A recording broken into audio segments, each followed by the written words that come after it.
This how-to video will show you how to prepare the Hamilton-C1 ventilator for use. Before you start ventilation, there are a few things you need to do. You should be able to complete this whole module in less than 6 minutes. The primary power supply for the Hamilton-C1 is AC.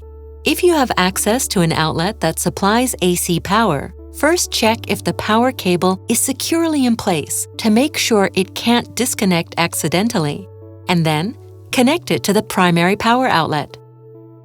The battery charge indicator is solid green when the battery is fully charged and connected to primary power, even when the ventilator is turned off.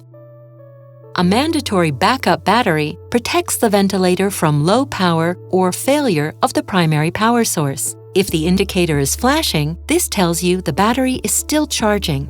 If the battery is not charging, for whatever reason, the indicator will stay dark. Make sure the ventilator is connected to a power source before you start ventilation.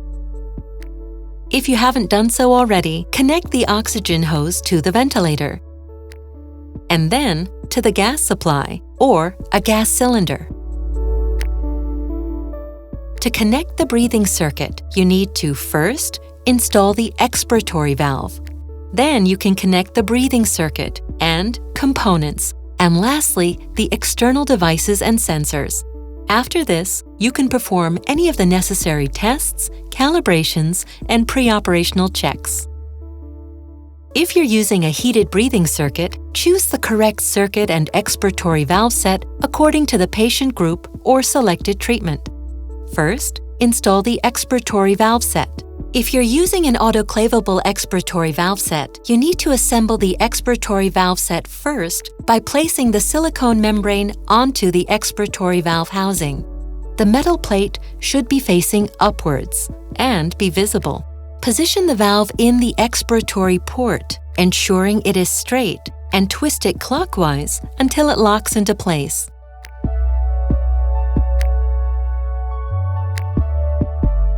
To prevent patient or ventilator contamination, connect a bacterial and viral filter between the patient and the inspiratory port.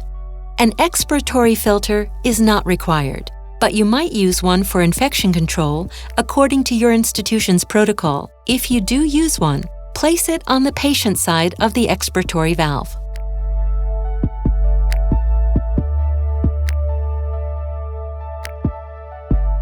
The following information applies if you are using the Hamilton BC8022 breathing circuit or any other double-limb breathing circuit for an active humidifier.